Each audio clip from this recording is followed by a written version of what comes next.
네가 뭘 안다고 시아버지한테 손을 대!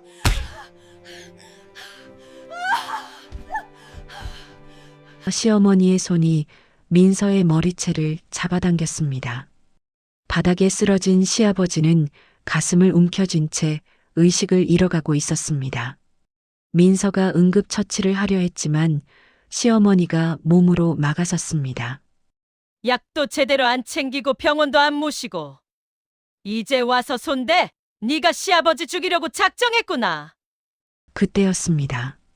병원복도 저쪽에서 검은 정장 차림의 노신사가 걸어오고 있었습니다. 대한그룹 황인호 회장이었습니다. 그가 민서 앞에 섰습니다. 그리고 허리를 90도로 꺾었습니다. 강 교수님, 교수님이 여기 계셨습니까? 시어머니의 손이 멈췄습니다.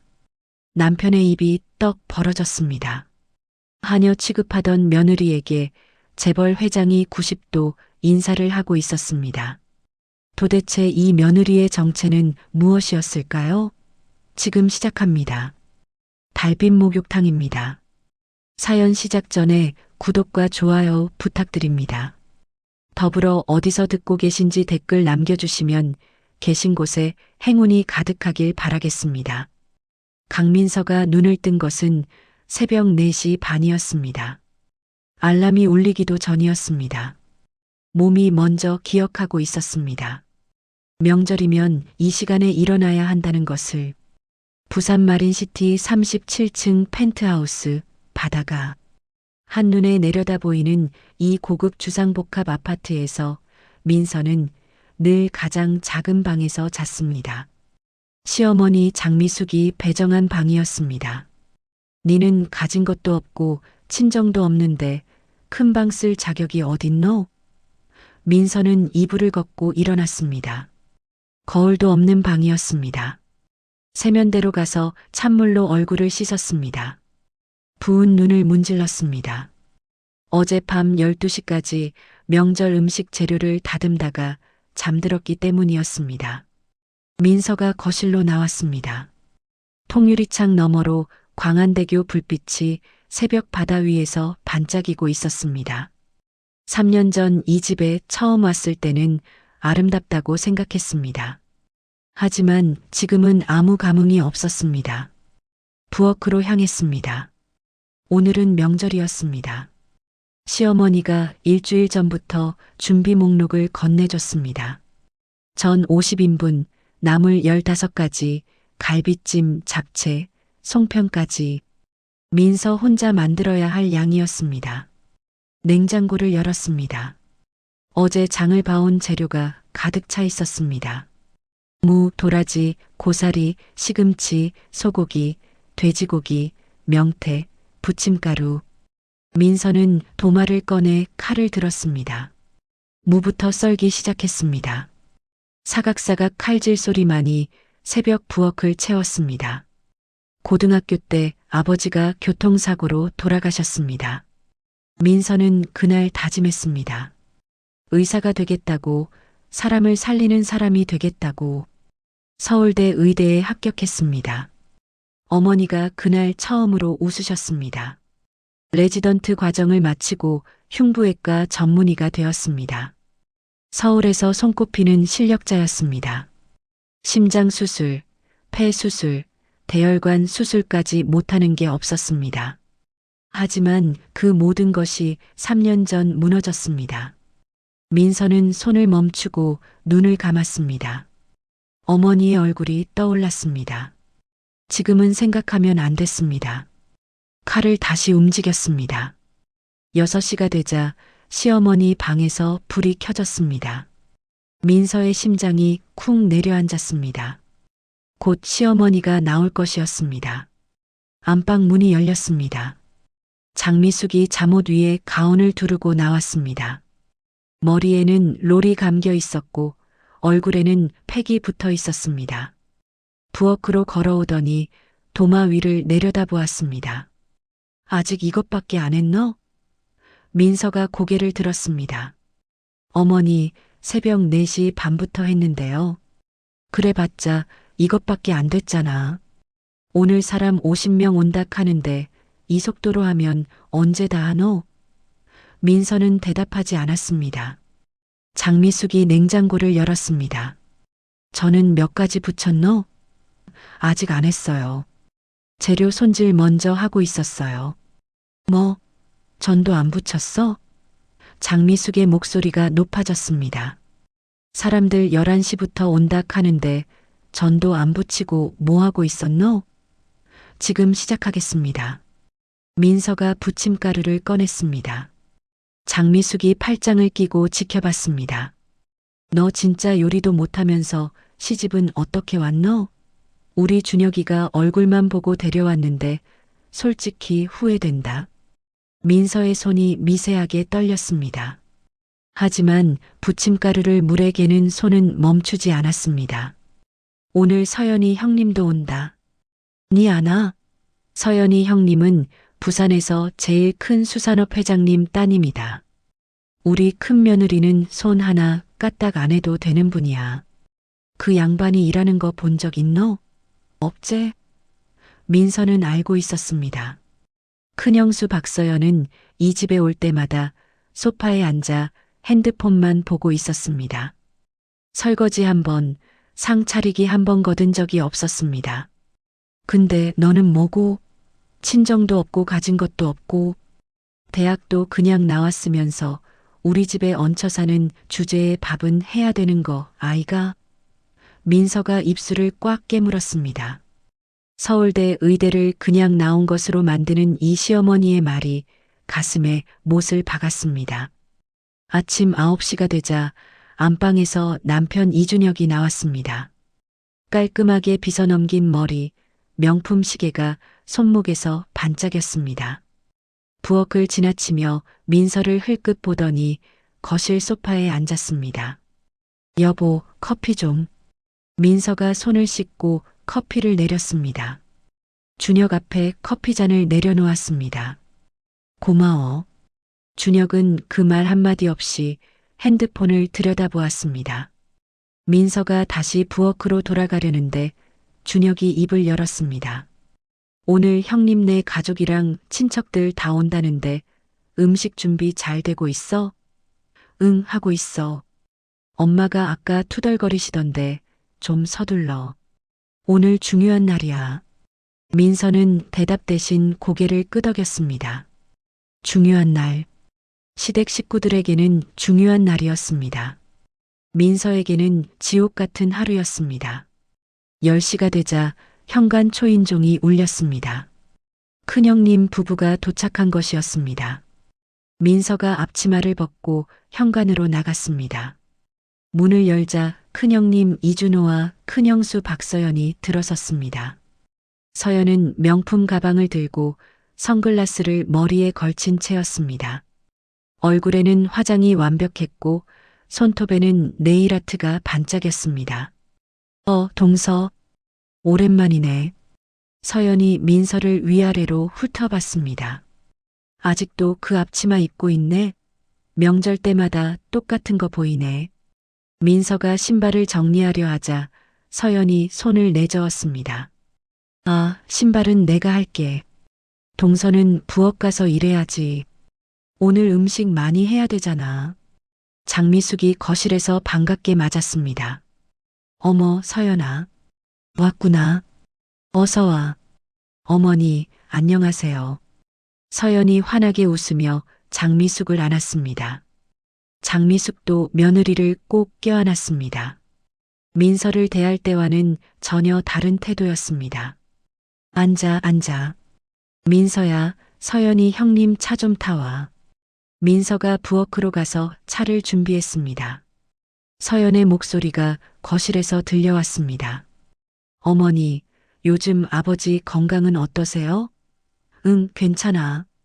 요즘 골프도 다니시고. 다행이네요. 우리 아버지가 그러시는데 회장님이랑 조만간 골프 한번 치자고 하시던데요. 오, 그래. 우리 회장님이 좋아하시겠다. 민서가 차를 들고 거실로 나왔습니다.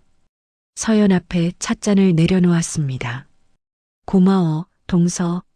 서연이 찻잔을 들더니 한 모금 마시고는 미간을 찌푸렸습니다. 어머니, 이거 너무 뜨거운데요? 동서, 좀 식혀서 가져와야지. 민서가 찻잔을 다시 들려는데 장미숙이 끼어들었습니다. 민서야, 제대로 좀 해라. 서연이 형님 입대면 어쩌노? 죄송합니다. 민서가 고개를 숙이고 찻잔을 들고 부엌으로 돌아갔습니다. 뒤에서 서연의 목소리가 들렸습니다. 어머니, 동서 요리 실력은 좀 늘었어요? 글쎄다. 맨날 해도 늘지를 않더라. 그래도 열심히 하는 건 인정해줘야죠. 뭐? 동서 없으면 제가 해야 되는데 참 다행이에요. 그 말에 장미숙과 서연이 함께 웃었습니다. 민서는 부엌 싱크대에 손을 짚고 눈을 감았습니다. 동서 없으면 제가 해야 된다. 그 말이 귀에 쟁쟁 울렸습니다.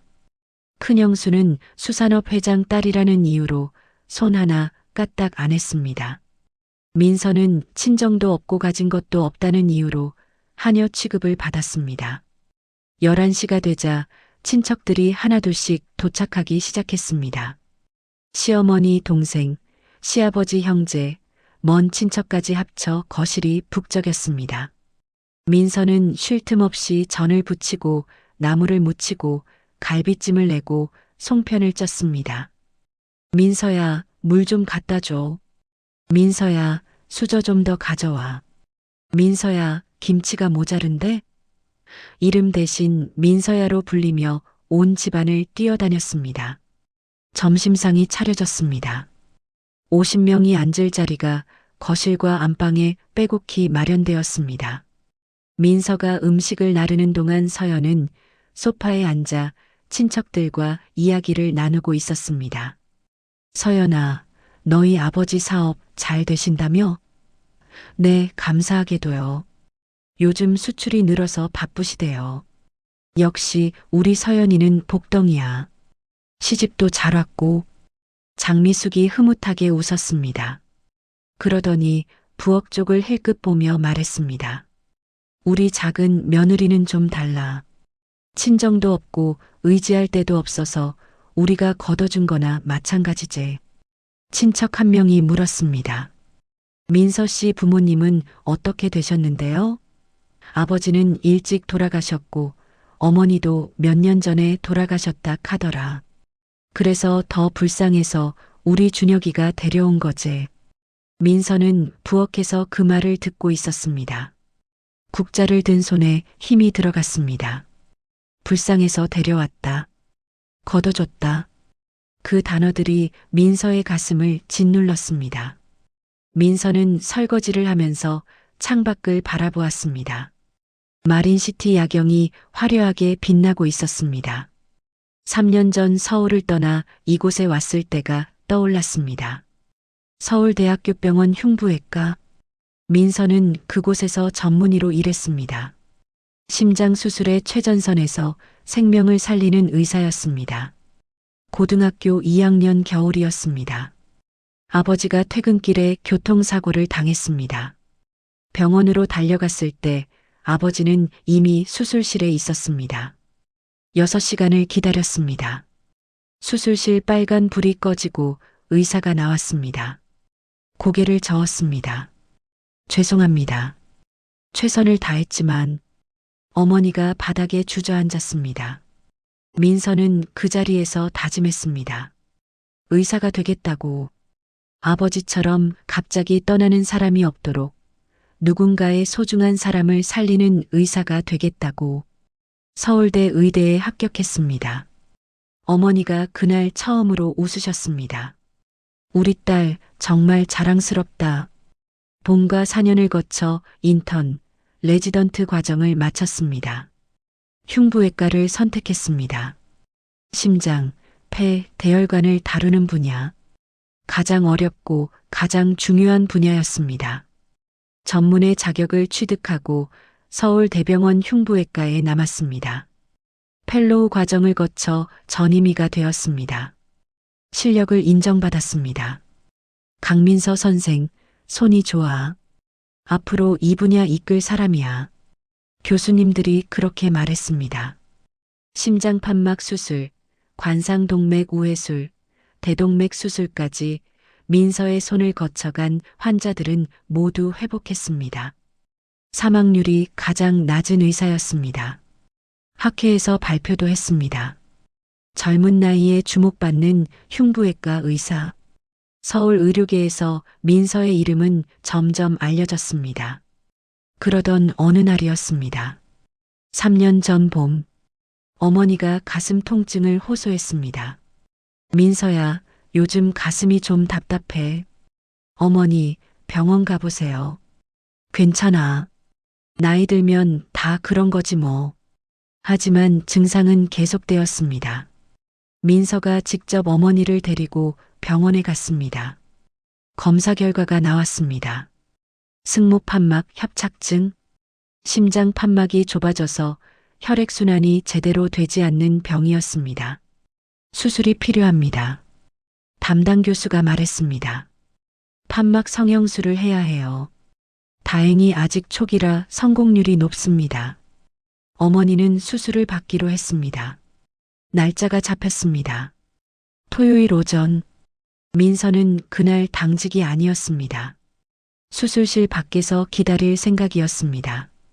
하지만 그날 아침 병원에 비상이 걸렸습니다.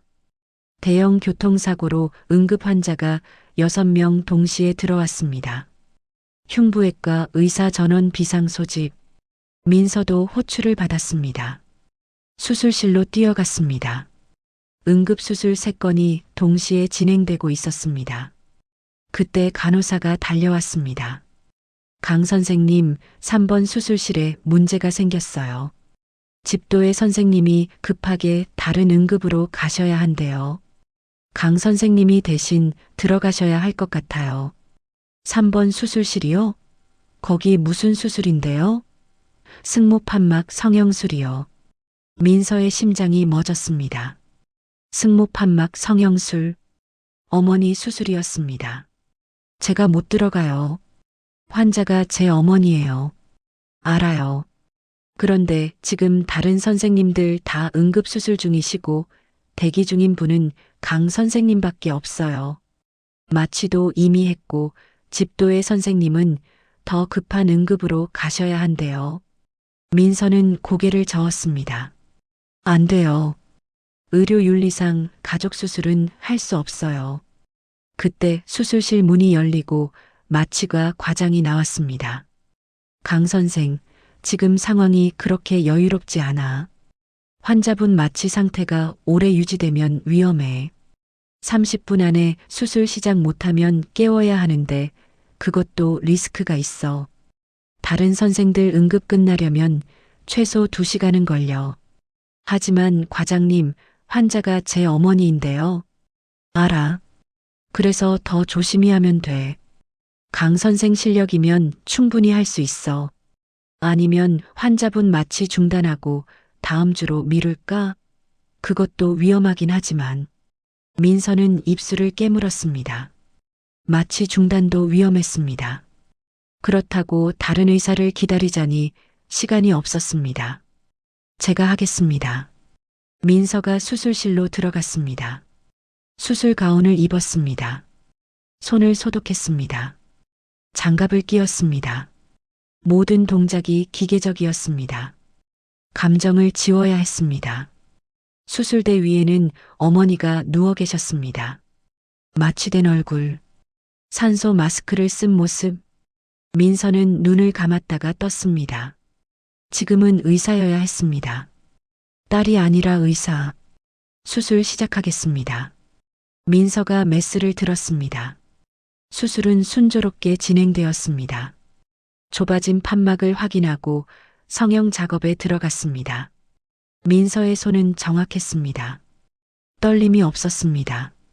수많은 수술을 집도하며 익힌 손이었습니다. 1시간이 지났습니다. 판막 성형이 거의 끝나가고 있었습니다. 순조로웠습니다. 조금만 더 하면 끝이었습니다. 그때였습니다. 모니터에서 경보음이 울렸습니다. 심박수가 급격히 떨어지고 있었습니다. 혈압 떨어집니다. 간호사가 외쳤습니다. 민서가 고개를 들었습니다. 모니터 수치가 급격히 변하고 있었습니다. 출혈 확인하세요. 민서가 수술 부위를 확인했습니다. 하지만 출혈은 없었습니다. 그게 아니었습니다. 대동맥 박리 의심됩니다. 마취가 의사가 소리쳤습니다.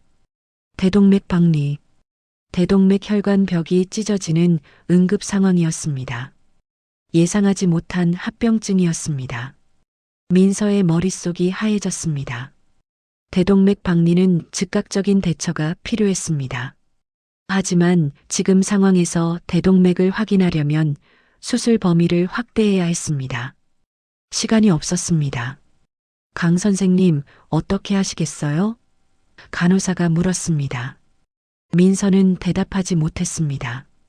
순간 머릿속이 백지가 되었습니다.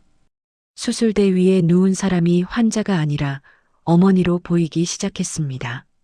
어머니, 손이 떨렸습니다. 메스를 든 손이 미세하게 흔들렸습니다. 강 선생님, 마취가 의사가 다시 불렀습니다. 민서가 정신을 차렸습니다. 대동맥을 확인하기 위해 절개 범위를 넓혔습니다. 하지만 손이 떨렸습니다. 평소 같으면 절대 떨리지 않을 손이었습니다. 수백 번 집도한 손이었습니다. 하지만 지금은 달랐습니다. 환자가 어머니였습니다. 혈압이 계속 떨어졌습니다.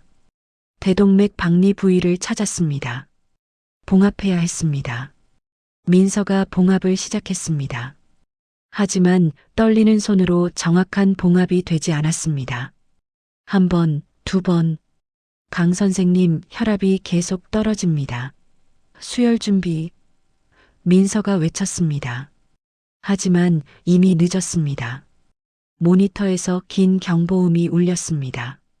심정지였습니다. 심폐소생술 시작. 간호사들이 달려들었습니다. 민서는 한 발 물러섰습니다. 손이 덜덜 떨리고 있었습니다. 심폐소생술이 30분 동안 이어졌습니다. 하지만 어머니는 돌아오지 않았습니다. 사망 확인합니다. 마취가 의사가 시간을 불렀습니다. 민서는 그 자리에 선 채 움직이지 못했습니다. 수술 가운이 땀으로 흠뻑 젖어 있었습니다. 어머니가 돌아가셨습니다. 민서의 손에서, 민서가 집도한 수술대 위에서. 그날 이후 민서는 수술실에 들어갈 수 없었습니다. 메스를 들 수 없었습니다. 손이 떨렸습니다. 환자를 볼 때마다 어머니 얼굴이 겹쳐졌습니다. 병원에서 의료윤리위원회가 소집되었습니다. 강민서 선생, 가족에게 직접 수술을 집도한 것은 명백한 윤리 규정 위반입니다. 알고 있습니다. 응급 상황이었다고는 하나 다른 대안을 찾았어야 합니다. 죄송합니다. 징계 절차가 시작되었습니다. 하지만 민서는 기다리지 않았습니다. 스스로 사직서를 냈습니다. 교수들이 말렸습니다. 강 선생, 이건 너무 성급한 결정이야. 시간을 두고 생각해봐. 아닙니다. 저는 더 이상 수술을 할 수 없습니다. 일시적인 거야.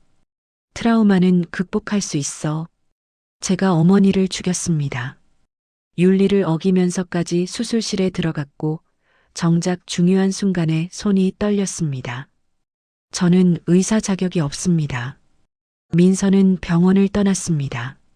서울을 떠났습니다. 부산으로 내려갔습니다. 아무도 자신을 모르는 곳. 의사 강민서가 아닌 그냥 강민서로 살 수 있는 곳. 벽화 봉사 활동에 참여했습니다. 그곳에서 이준혁을 만났습니다. 다정한 미소를 가진 남자. 힘들어 보이는데 괜찮아요?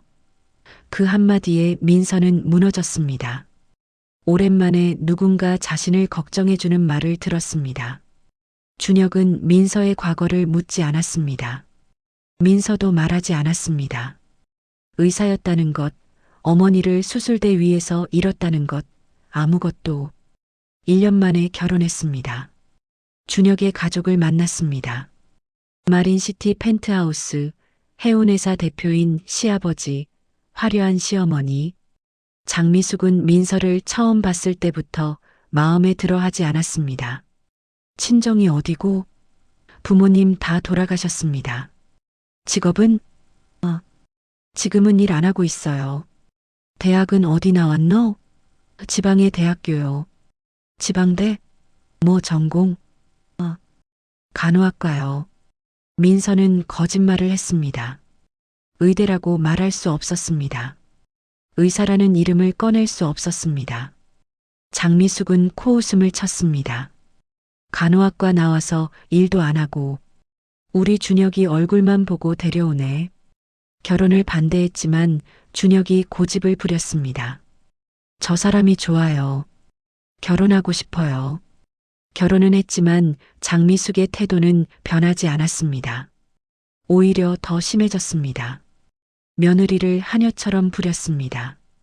민서는 참았습니다. 이곳이 자신이 숨을 수 있는 유일한 곳이었으니까. 의사 강민서가 아닌 며느리 강민서로 살 수 있는 곳. 3년이 흘렀습니다. 명절 다음 날 아침이었습니다. 민서는 전날 밤 설거지를 새벽 2시까지 하고 겨우 잠들었습니다. 오전 7시에 눈을 떴습니다. 몸이 납덩이처럼 무거웠습니다. 하지만 일어나야 했습니다. 어제 온 친척들이 아직 집에 남아 있었습니다. 아침 준비를 해야 했습니다. 부엌으로 나갔습니다.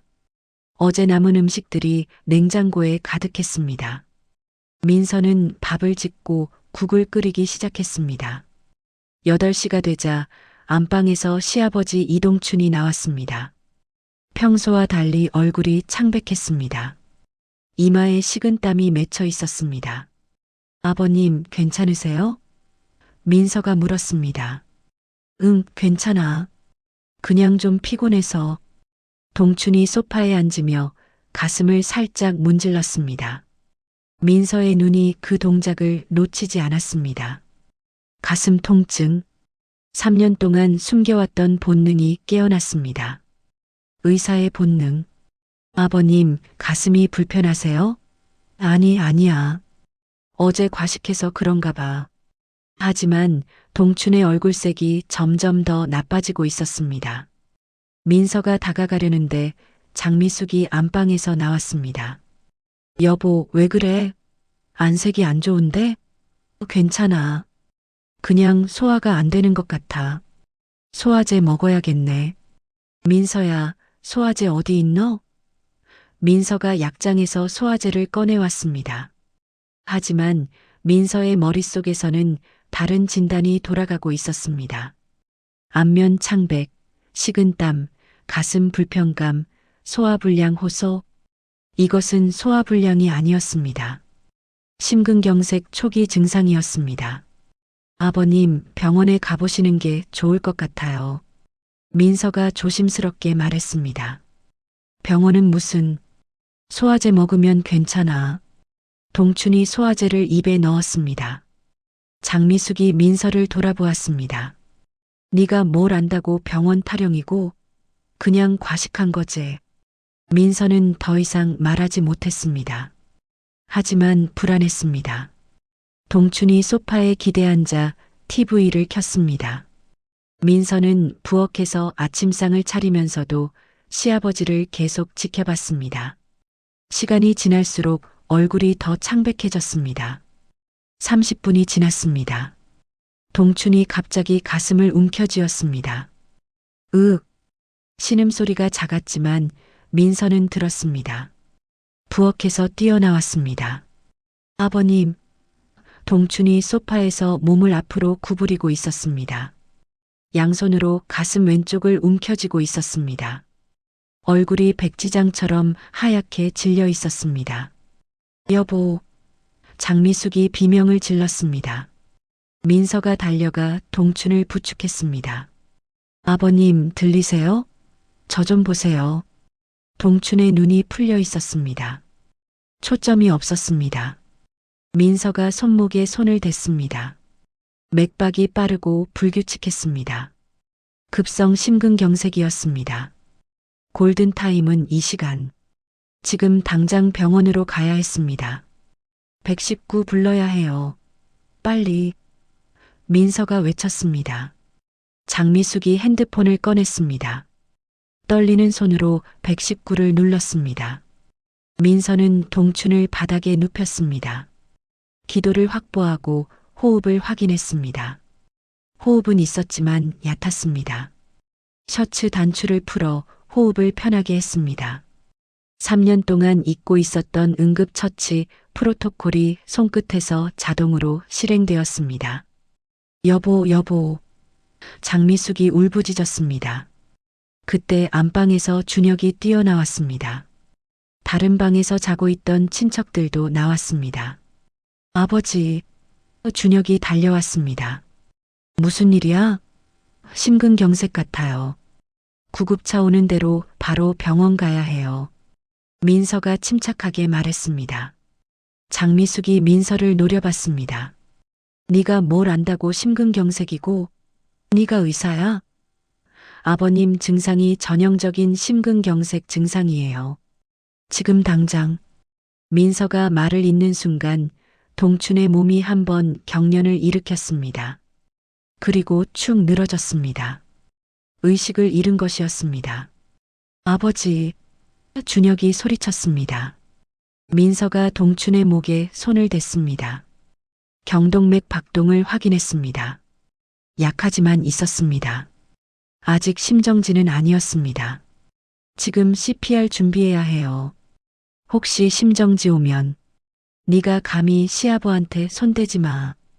장미숙이 민서의 손을 확 쳤습니다. 민서가 뒤로 밀려났습니다. 어머니, 지금 그러실 때가. 닥쳐. 네가 뭘 안다고. 약도 제대로 안 챙기고 병원도 안 모시고. 장미숙이 울면서 소리쳤습니다. 네가 우리 그이 이렇게 만든 거 아니가? 며느리가 시부모 건강 챙겨야 되는 거 아니가? 민서는 할 말을 잃었습니다. 약을 챙기라는 말을 들은 적이 없었습니다. 시아버지가 어떤 병이 있는지도 들은 적이 없었습니다. 하지만 지금은 그런 걸 따질 때가 아니었습니다. 어머니, 지금은 응급처치가 중요해요. 제발. 민서가 다시 다가가려 했습니다. 장미숙이 몸으로 막아섰습니다. 가까이 오지 마. 네가 손 떼면 더 나빠질 거야. 그때 현관 초인종이 울렸습니다. 119 구급대였습니다. 구급대원들이 들것을 들고 들어왔습니다. 동춘을 재빨리 확인하고 산소 마스크를 씌웠습니다. 환자 의식 없습니다. 혈압 8050, 맥박 불규칙. 바로 이송합니다. 심근경색 의심됩니다. 민서가 구급대원에게 말했습니다. 가슴 통증 호소하다가 30분 만에 의식 잃었어요. 안면 창백, 식은땀, 왼쪽 가슴 통증 호소했습니다. 구급대원이 민서를 쳐다봤습니다. 보호자 되십니까? 며느리입니다. 의료 관계자세요? 민서는 잠시 망설였습니다. 아닙니다. 거짓말이었습니다. 하지만 의사라고 말할 수 없었습니다. 3년 동안 숨겨온 정체였습니다. 구급대원들이 동춘을 들것에 실었습니다. 장미숙과 준혁이 따라 나갔습니다. 민서야, 너는 집에서 정리하고 있어. 준혁이 현관에서 돌아보며 말했습니다. 나도 같이 갈게요. 구급차에 자리 없어. 택시 타고 와. 구급차 문이 닫혔습니다. 사이렌이 울리며 출발했습니다.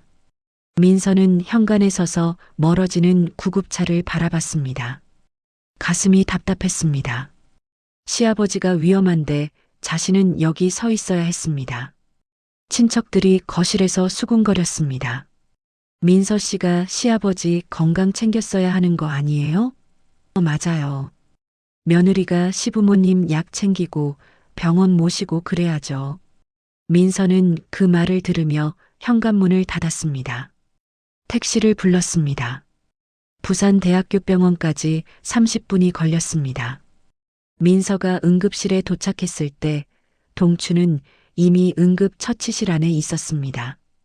장미숙과 준혁이 밖에서 기다리고 있었습니다. 시아버님 상태 어때요? 민서가 다가가 물었습니다. 장미숙이 눈을 부릅떴습니다. 니는 왜 왔너? 집에서 정리하라 하지 않았나? 시아버님이 걱정돼서요. 걱정은 무슨? 네가 제대로 챙겼으면 이런 일이 없었을 거 아니가? 장미숙의 목소리가 복도에 울렸습니다.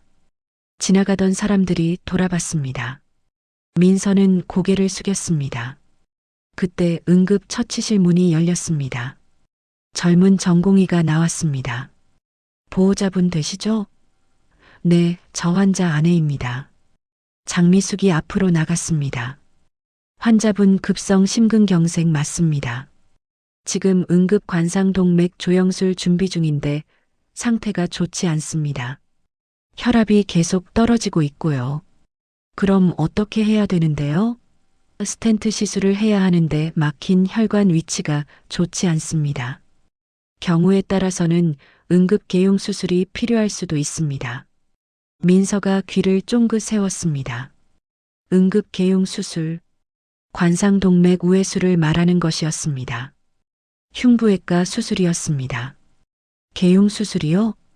준혁이 물었습니다. 네. 스텐트로 안 되면 직접 열어서 우회로를 만들어야 합니다.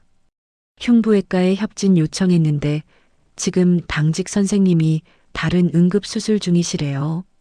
민서의 심장이 뛰었습니다. 흉부외과 당직이가 다른 수술 중 3년 전 어머니 때와 똑같은 상황이었습니다.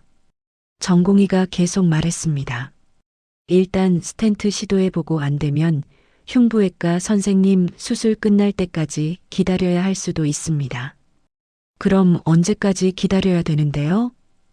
최소 2시간은 걸릴 것 같습니다. 2시간. 심근경색 골든타임은 2시간이었습니다.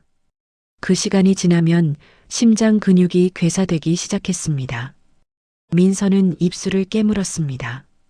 자신이라면 할 수 있었습니다. 관상동맥 우회술, 수백 번 해본 수술이었습니다. 하지만 말할 수 없었습니다. 자신이 의사라는 것을, 게다가 3년 전 어머니를 잃은 그 수술대 위에서 그때 복도 저쪽에서 웅성거리는 소리가 들렸습니다. 간호사들이 허리를 숙여 인사하고 있었습니다. 누군가 중요한 사람이 오고 있었습니다. 민서가 고개를 돌렸습니다. 검은 정장을 입은 노신사가 비서 2명과 함께 걸어오고 있었습니다. 70대 초반으로 보이는 단정한 인상의 남자였습니다. 걸음걸이 하나에서 범상치 않은 기품이 느껴졌습니다. 병원장이 직접 마중 나와 인사했습니다. 회장님, 이렇게 먼 길 오시느라 수고 많으셨습니다. 아닙니다. 부산 지역 병원 후원 셈이나 차 내려왔습니다. 민서의 눈이 커졌습니다.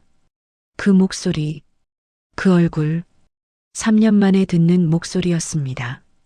대한그룹 황인호 회장이었습니다. 민서의 눈이 커졌습니다. 그 목소리, 그 얼굴, 황인호 회장이었습니다. 대한그룹 회장, 3년 전 서울대병원에서 민서가 수술했던 환자였습니다. 당시 황 회장은 출장 중 급성 대동맥 박리로 쓰러졌습니다.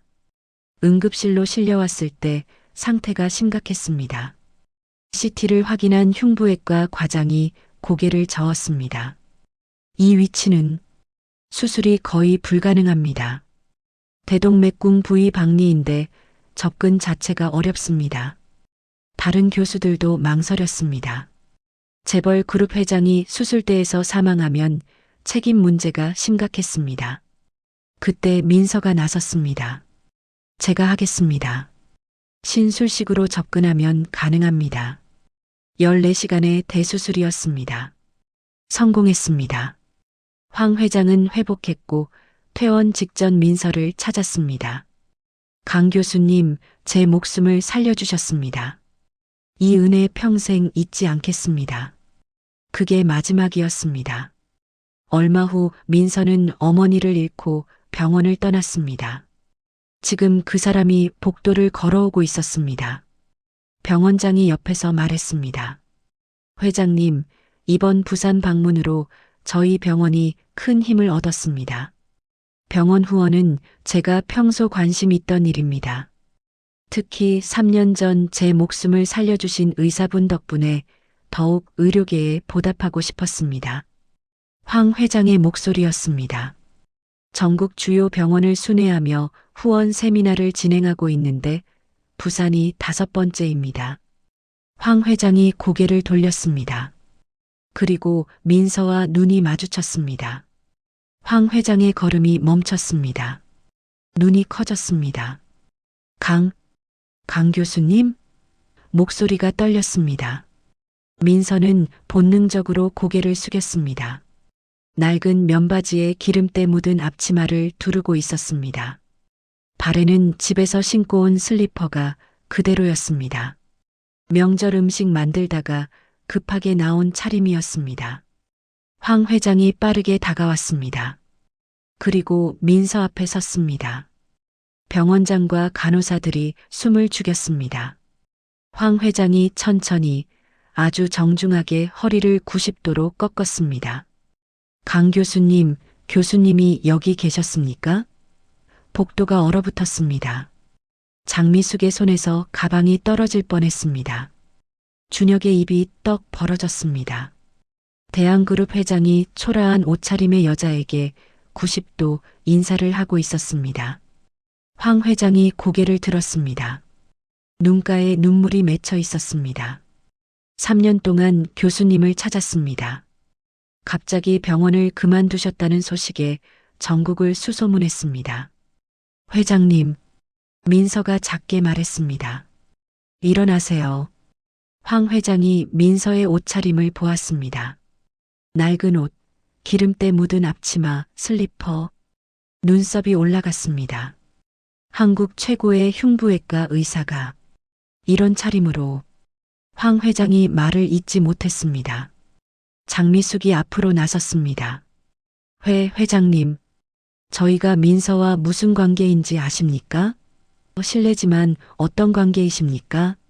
며느리입니다. 우리 며느리예요. 황 회장의 눈이 더 커졌습니다. 며느리라고요? 세계적인 흉부외과 의사가 누군가의 며느리였다니.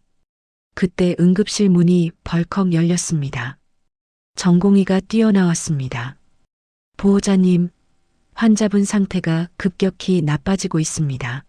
스텐트 시술 실패했고 지금 당장 응급 개용술 해야 하는데 흉부외과 당직 선생님이 다른 수술 중이십니다. 장미숙의 얼굴이 새하얗게 질렸습니다. 그럼 어떡하라는 거예요? 다른 수술 끝날 때까지 기다려야 합니다. 최소 2시간. 2시간이나요? 우리 여보 죽으란 말이에요? 전공의가 난처한 표정을 지었습니다. 죄송하지만 지금 할 수 있는 선생님이 안 계십니다. 관상동맥 우회술은 고난이도 수술이라. 민서가 입술을 깨물었습니다. 관상동맥 우회술. 자신이라면 할 수 있었습니다. 수백 번 집도한 수술이었습니다. 장미숙이 민서를 돌아봤습니다. 그 눈에 절박함이 가득했습니다. 평소 며느리를 무시하던 그 눈이 아니었습니다. 살려달라고 애원하는 눈이었습니다. 민서야. 장미숙의 목소리가 떨렸습니다. 네가 의사라며? 흉부외과 의사라며? 민서는 대답하지 않았습니다. 장미숙이 민서 앞에 무릎을 꿇었습니다. 복도 한가운데에서, 며느리 앞에서, 제발 부탁이다. 네가 우리 여보 살려줘라. 네가 할 수 있잖아. 제발. 눈물이 쏟아졌습니다. 평생 며느리 앞에서 한 번도 고개 숙인 적 없던 시어머니가 무릎을 꿇고 울고 있었습니다. 준혁도 떨리는 목소리로 말했습니다. 민서야, 아버지 살려줘. 제발. 황 회장이 민서를 바라보았습니다. 강 교수님, 지금 수술 가능하십니까? 민서는 손을 내려다보았습니다. 3년 동안 국자와 칼만 들었던 손. 하지만 이 손은 원래 메스를 들던 손이었습니다. 생명을 살리던 손이었습니다. 제가 하겠습니다. 황 회장이 즉시 비서를 돌아보았습니다. 수술실 최우선 준비. 흉부외과 과장 당장 호출. 5분 만에 모든 것이 준비되었습니다. 흉부외과 과장이 달려와 민서를 보며 눈이 커졌습니다. 강민서 교수님, 그 전설의 환자 차트 주세요. 민서의 목소리가 차분했습니다. 의사의 목소리였습니다. 수술실 문이 열렸습니다. 민서가 앞치마를 벗고 수술복으로 갈아입었습니다. 3년 만이었습니다. 간호사가 손 소독을 도왔습니다. 민서의 손이 소독액 아래에서 흔들림 없이 씻겼습니다. 수술 가운을 입었습니다. 장갑을 끼웠습니다. 손가락 하나하나에 라텍스가 밀착되는 감촉. 몸이 기억하고 있었습니다. 메스가 손에 쥐어졌습니다. 차갑고 정확한 무게. 3년의 공백이 무색했습니다. 민서는 수술대 위에 누운 시아버지를 내려다보았습니다. 마취된 얼굴, 산소 마스크를 쓴 모습. 하지만 민서의 눈에는 환자로만 보였습니다. 시아버지가 아니라 살려야 할 생명. 수술 시작합니다. 민서의 목소리가 수술실을 채웠습니다. 메스가 피부를 갈랐습니다. 정확한 선이었습니다. 떨림이 없었습니다. 3년 전 어머니 수술 때처럼 손이 떨리지 않았습니다. 이번에는 달랐습니다. 감정을 완벽히 차단했습니다. 지금은 의사 강민서였습니다. 흉골을 절개했습니다. 개운기를 삽입하고 늑골을 벌렸습니다. 심장이 드러났습니다. 박동하는 심장, 생명의 중심, 관상동맥을 확인했습니다. 좌전하행지 완전 폐색, 예상대로였습니다. 내흉동맥 채취 시작합니다. 우회로를 만들 혈관을 떼어내는 작업이었습니다. 섬세한 손길이 요구되었습니다. 민서의 손끝이 정확하게 움직였습니다. 수백 번 반복했던 동작, 손이 기억하고 있었습니다. 채취한 혈관을 확인했습니다. 길이와 상태 모두 완벽했습니다.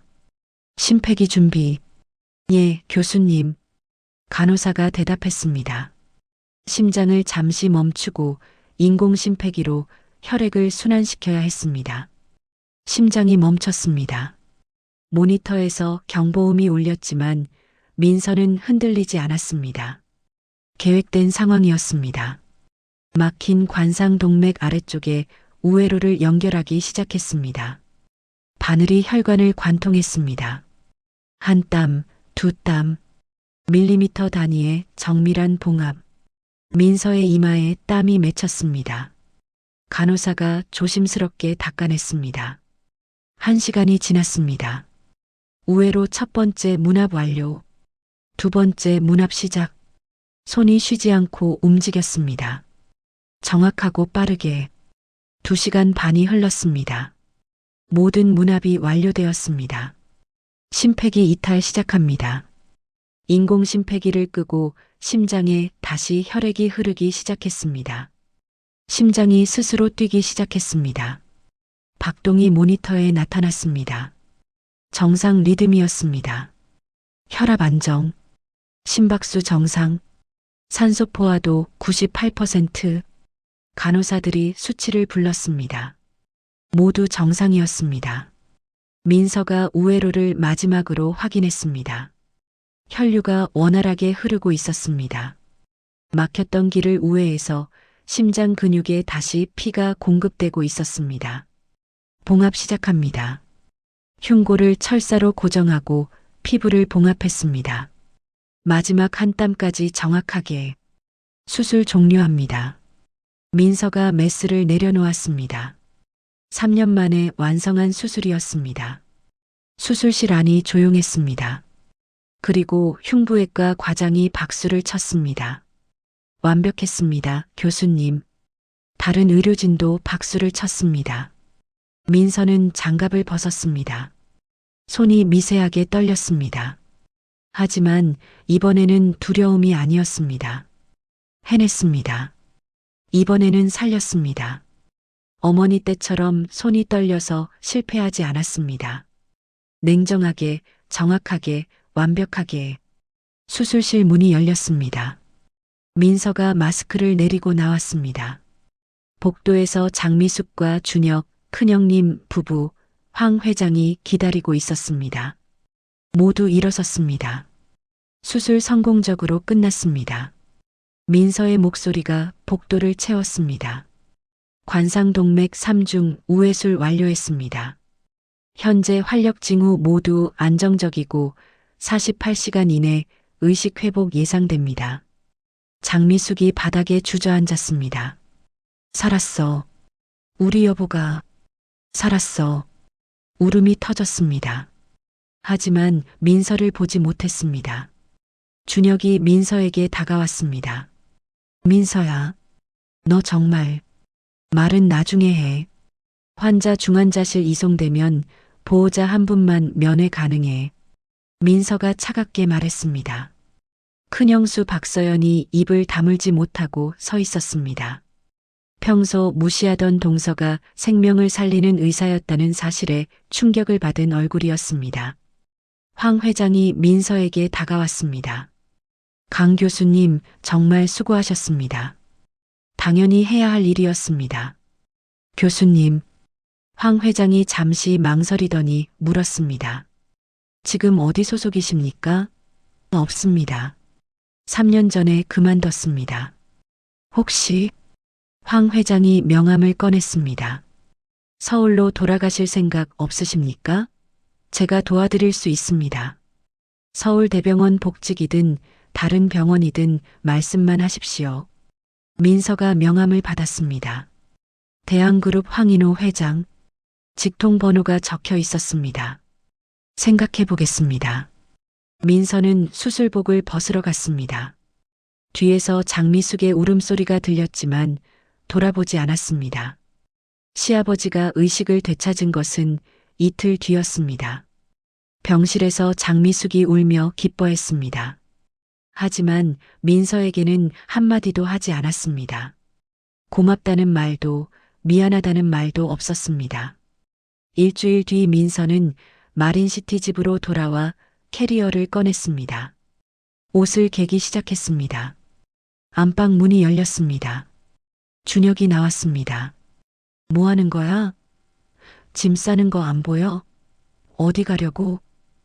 민서가 준혁을 똑바로 바라보았습니다. 이혼하자. 준혁의 얼굴이 굳었습니다.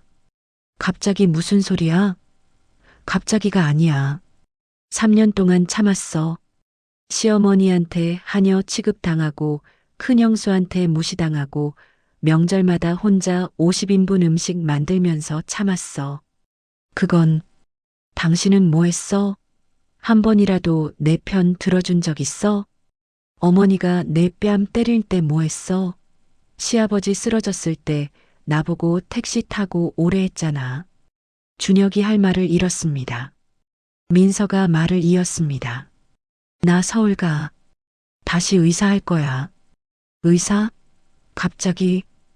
갑자기가 아니야. 원래 내 자리야. 3년 동안 숨어 살았지만 이제 돌아갈 거야. 그때 현관문이 열렸습니다.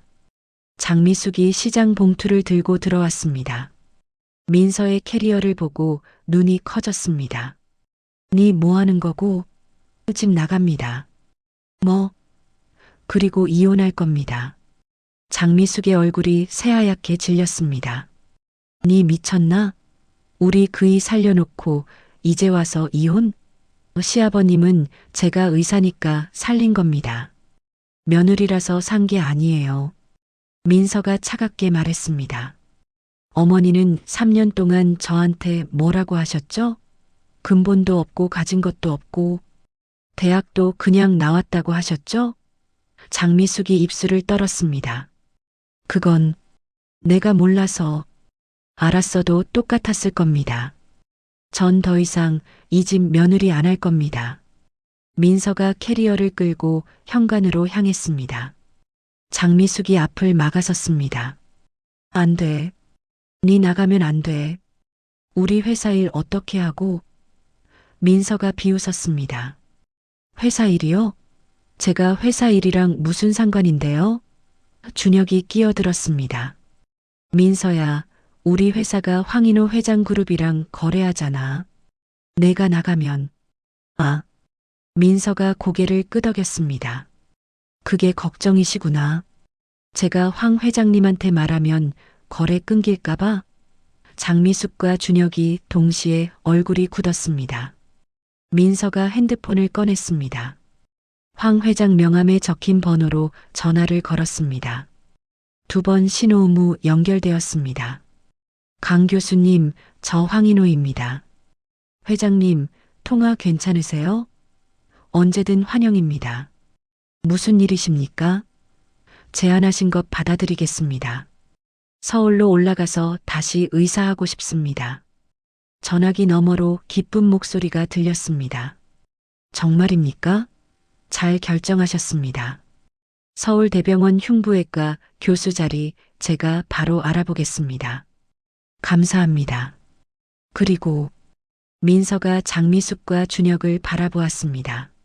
한 가지 더 부탁이 있습니다. 말씀하십시오. 제 시댁이 해운회사를 운영하는데 회장님 그룹과 거래하고 있다고 들었습니다. 그리고 큰형님 장인어른이 수산업을 하신다는데 역시 귀사와 거래 중이라고. 아, 그렇습니까? 황 회장의 목소리가 차갑게 변했습니다. 교수님 시댁에서 교수님을 어떻게 대우했는지 제가 조금 들었습니다. 제 은인을 그렇게 대한 곳과 거래를 계속해야 할 이유가 없겠네요. 회장님, 걱정 마십시오. 제가 알아서 처리하겠습니다. 교수님은 서울 올라가실 준비나 하십시오. 전화가 끊어졌습니다. 민서가 핸드폰을 내렸습니다. 장미숙의 얼굴이 흙빛이 되어 있었습니다. 네가 뭘 한 거고? 아무것도 안 했어요. 사실대로 말했을 뿐이에요. 민서가 캐리어를 끌고 현관문을 열었습니다. 민서야. 준혁이 소리쳤습니다. 제발 다시 생각해봐. 민서가 돌아보았습니다. 3년 동안 생각 많이 했어요. 이제 내 인생 살 겁니다.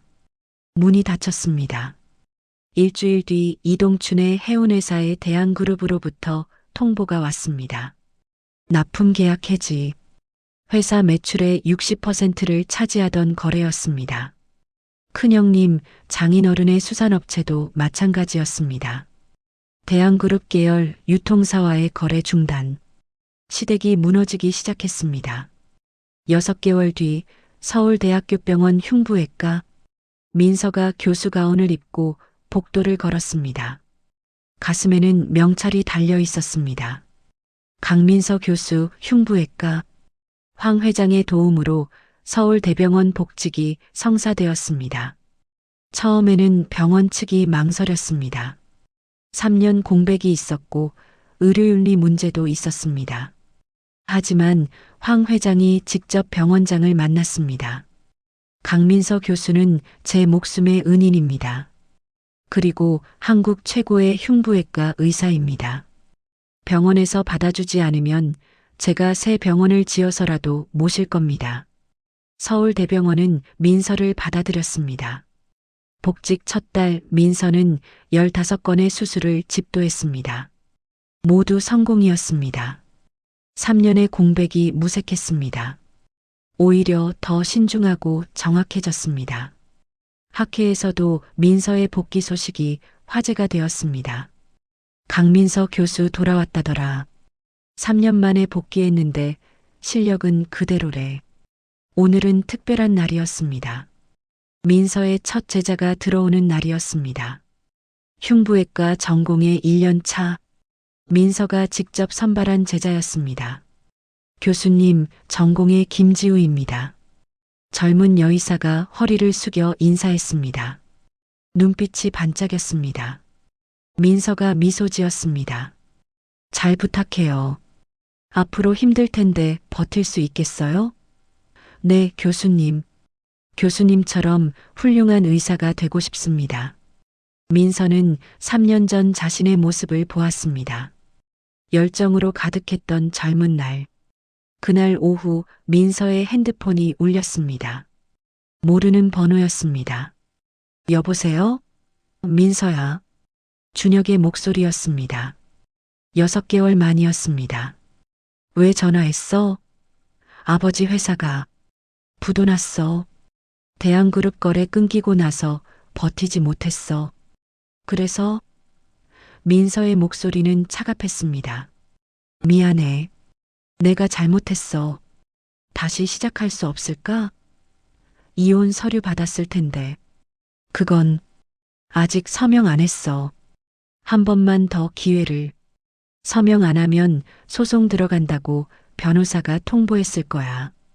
법대로 하자. 민서가 전화를 끊었습니다. 그리고 형님네도 전화가 왔습니다.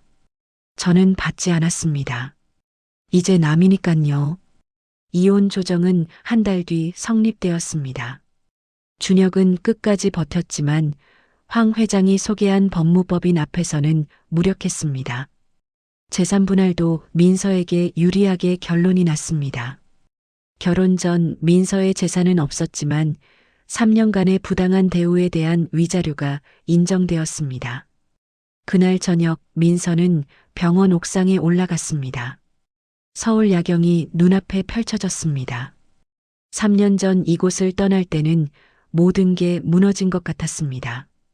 하지만 지금은 달랐습니다. 다시 서 있었습니다. 의사 강민서로 핸드폰을 꺼냈습니다. 사진첩을 열었습니다.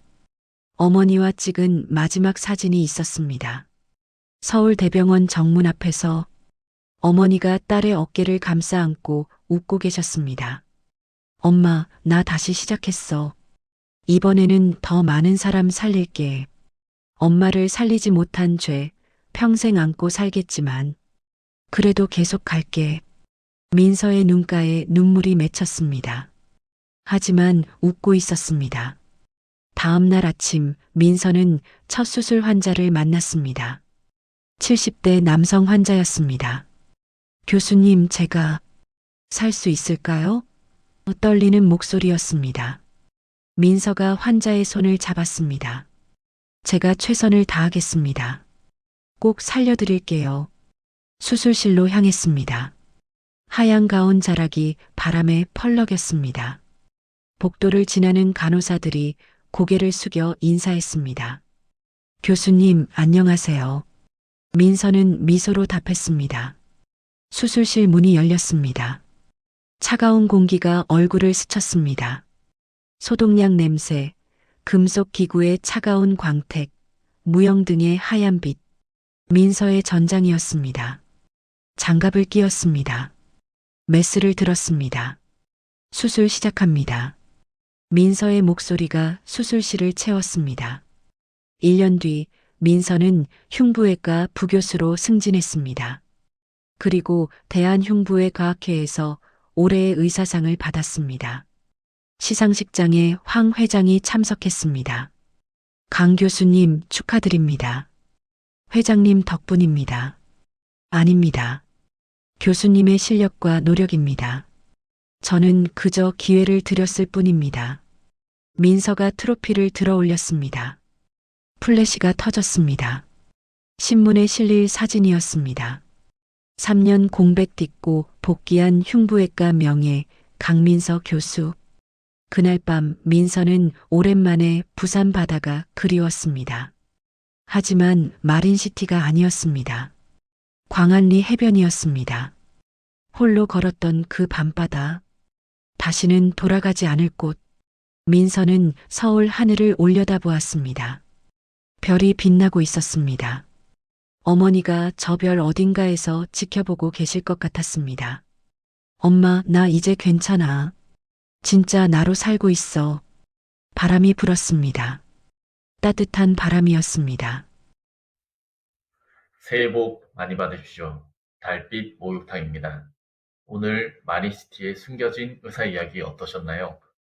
세상이 여러분을 무시하고 깔보더라도 절대 포기하지 마십시오. 민서처럼 숨겨져 있던 보석이 언젠가는 반드시 빛을 발합니다. 지금 힘들고 억울한 일을 겪고 계시더라도 끝까지 버티십시오. 여러분의 진짜 가치를 아는 사람이 반드시 나타납니다. 하녀 취급받던 며느리가 생명을 살리는 의사였듯이 여러분도 생각보다 훨씬 귀한 존재입니다. 오늘 영상이 좋으셨다면 구독과 좋아요 꼭 부탁드립니다. 그리고 댓글로 응원 한마디 남겨주시면 큰 힘이 됩니다. 다음 사연에서 뵙겠습니다. 새해에는 좋은 일만 가득하시길 바라겠습니다.